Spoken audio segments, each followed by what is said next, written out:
Welcome to Ask the Superintendent. We're modifying the usual program format for this show to include a panel discussion with members of the district administration, school committee, police department, and a parent as we continue to focus this year on enhancing school safety and security protocols and procedures, as well as emergency planning preparedness in the Chelmsford Public Schools.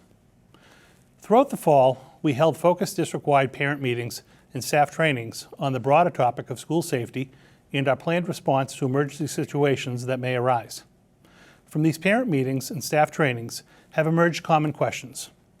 We've assembled a panel of educators, first responders, and parents to discuss and provide insight into what's happening in our schools with regard to the topic of school safety and to answer questions that have come in from the parents, town residents, and viewers of our show.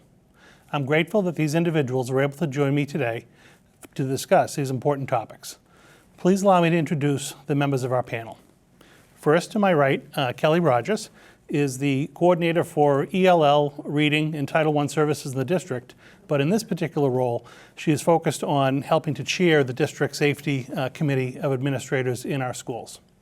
Brian Ubele is an officer with the Chelmsford Police Department who works very closely in our elementary schools at this point, even though he has great expertise in middle and high school as well. We thank you for being here tonight. Donna Newcomb is a member of our school committee, and Donna also is a teacher in a neighboring school district, so she brings both perspective of a school committee member as well as a teacher, and actually a former parent, or you are still a parent, of former children in the school system. And lastly, Laurie Pellegrino is a current parent who has children in the school system and also children who have graduated from the Chelmsford schools. And Laurie is going to help me this evening have some of the discussion and ask some questions that have come in from parents throughout the district. So Laurie, thank you very much also for being here and for helping with this panel this evening. You're welcome. Thank you. So we'll get started. I do have a list of questions here from both parents and staff. To start with the basics, the school district has moved from a traditional lockdown to an options-based response, known as ALICE, during emergency situations. What are the major features of an option-based response, and why are we changing from a traditional lockdown to an option-based response protocol? So the options-based protocol is about making decisions and choices based on the situation. So situationally, based on the information that you receive, based on the active shooter, a location, a situation, that you can make decisions. Where before, the traditional lockdown was just sit and wait. But research will tell us that's not really the best method, that if in fact you can evacuate, then you would want to evacuate. If you choose, based on the information that you have, perhaps an enhanced lockdown and barricading your door would be the appropriate response. So it is about options based on information that you're receiving. If I can add for a second, I think a lot of the districts in our area have evaluated their safety protocols and their responses and have moved towards more of an options-based response. We were one of the districts that still employed a more traditional lockdown type response to certain situations. And I think Kelly and her team have really done an incredible job this year, taking a look at our current practices, taking a look at best practices in neighboring communities and across the country based on data that we have. Unfortunately, tragic incidents do happen in not only schools but other public areas throughout our life these days, and we've learned from those lessons. I think if you look regionally, we're certainly on the minority end of districts that were still employing the traditional lockdown method to certain school protocols. So I think one of the big initiatives that the group worked on over this past year was to update our policies and practices and really bring in those best practices to Chelmsford.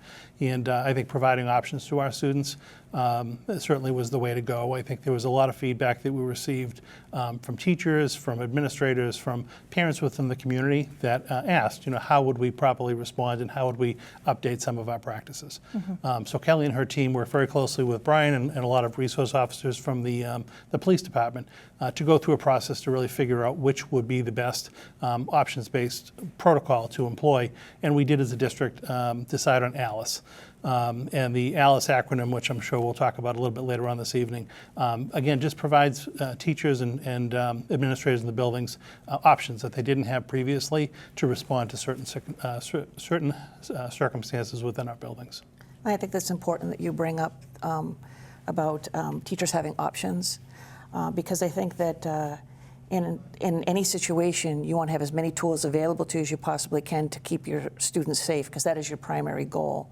And so by adding the ALICE protocols, it does give teachers and students more options for getting safe or staying safe, depending on whatever option they choose.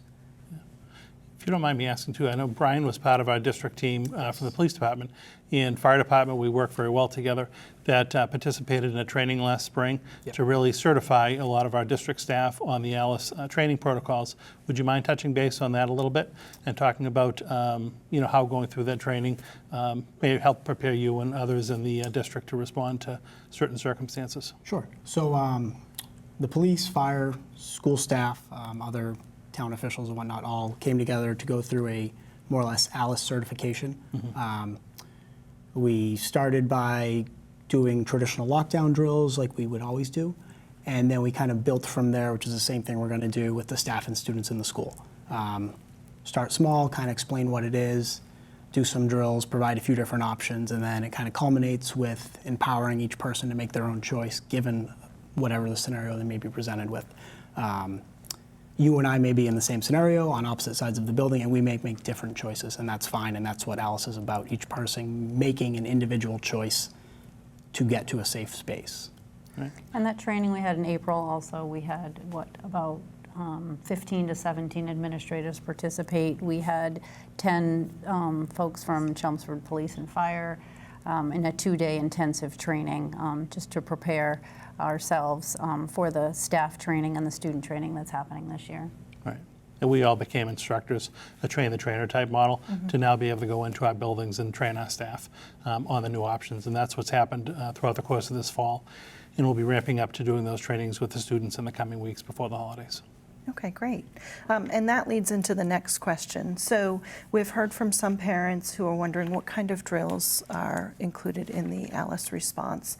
How do drills work in small spaces? How do they work in large spaces, such as gymnasiums, cafeterias, auditoriums?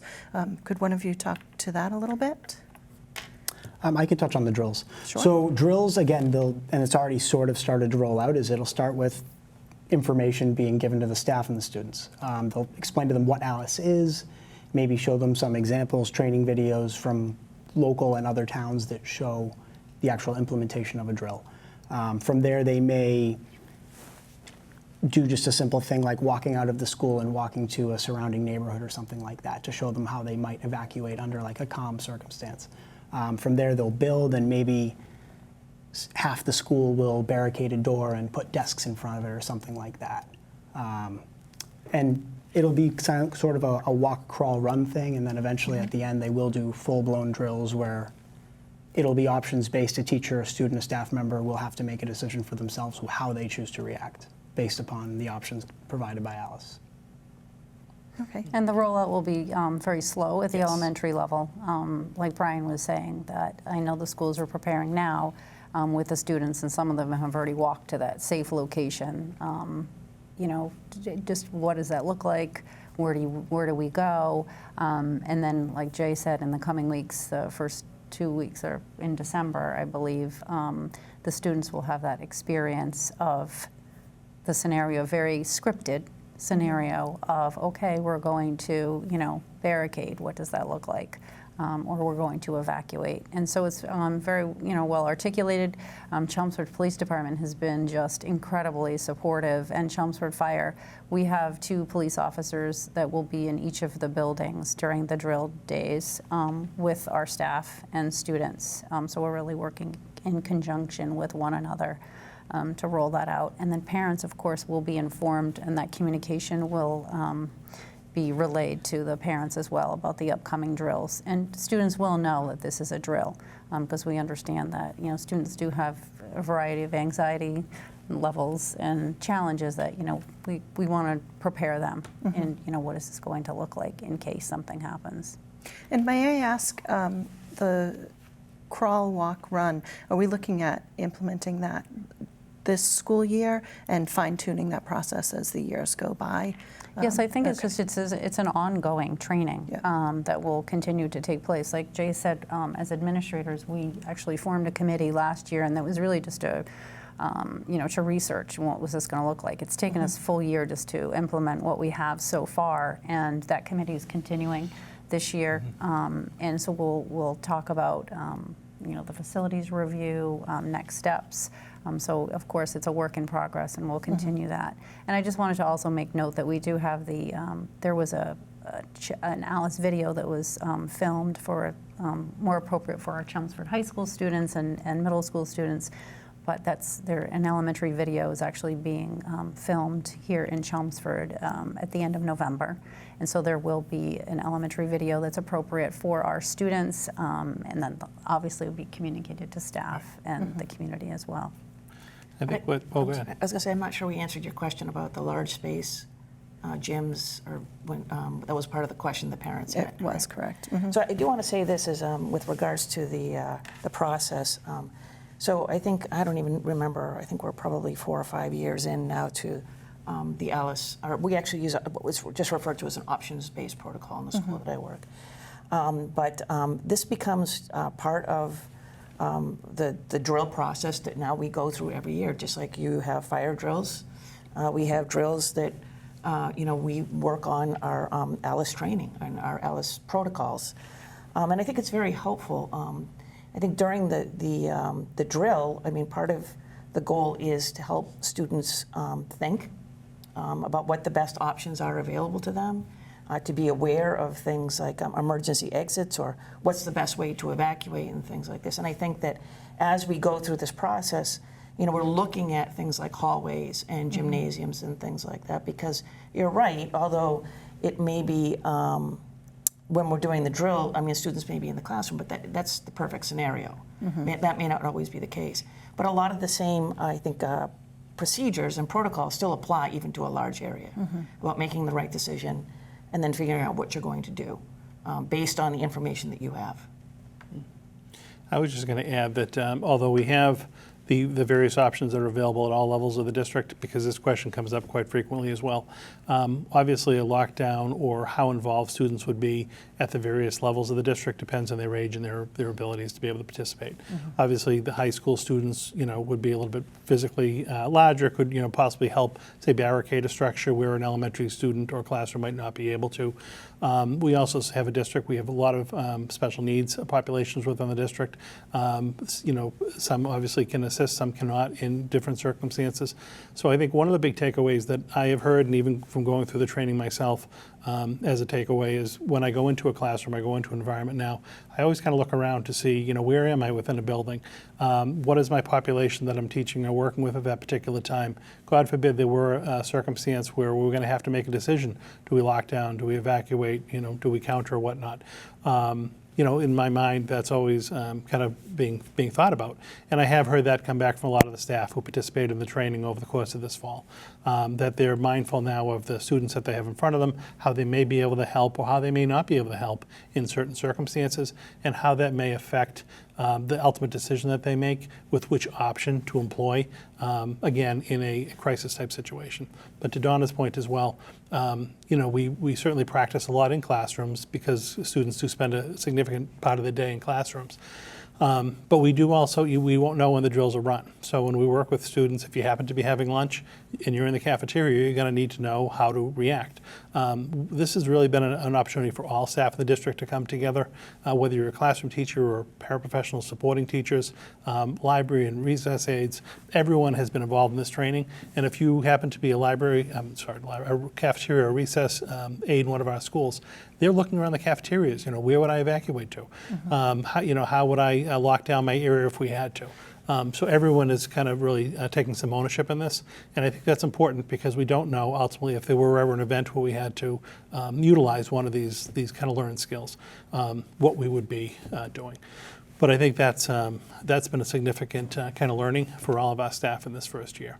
And we are taking it slow. We methodically thought about this implementation. We're rolling it out over the course of the year.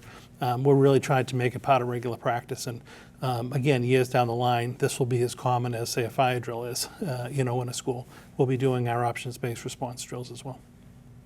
Great, thank you. Do Alice drills include fake shooters, fake ammunition, and other realistic elements?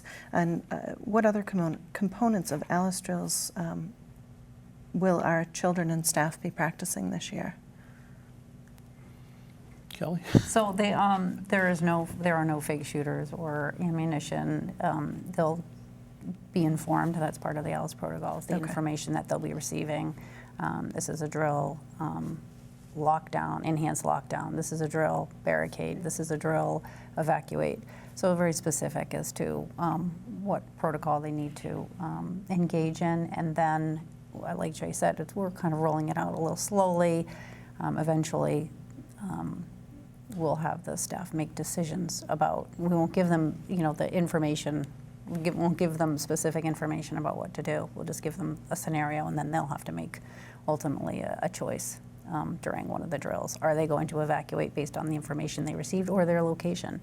So if they find that or they've been informed that there's an active intruder in a certain location in the building and they're very far away from that, then the teacher or the students will choose to evacuate. If not, then perhaps they're going to make that other choice. So again, it's very situational. It's based on the information, but we're rolling the drills out slowly at the beginning, especially with the elementary level. And we're not trying to scare anyone. I think that was a tack that all of our principals in the schools have talked about. To be very direct, we don't plan on using, say fake guns or weapons or real intruders and things like that. It'll be talking through kind of what's happening. There's an intruder in the building. This is a drill. Those type of things. You will from time to time see different videos out there that different districts may have. They may employ, say, like a Nerf gun or things like that.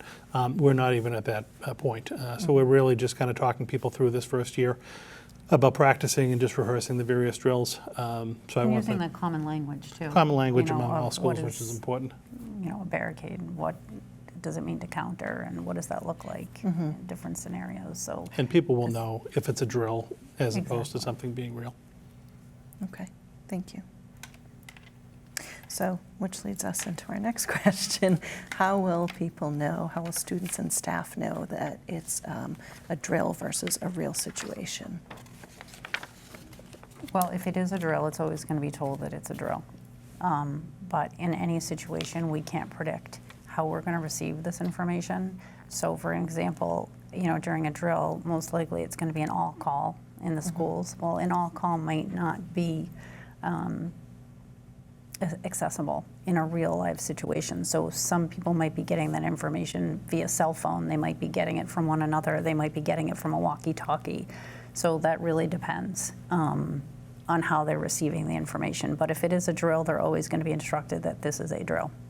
And again, it's situational. So you can't predict and say that if it's not a drill, we're always going to tell someone that it just depends on how the information is being relayed based on the situation.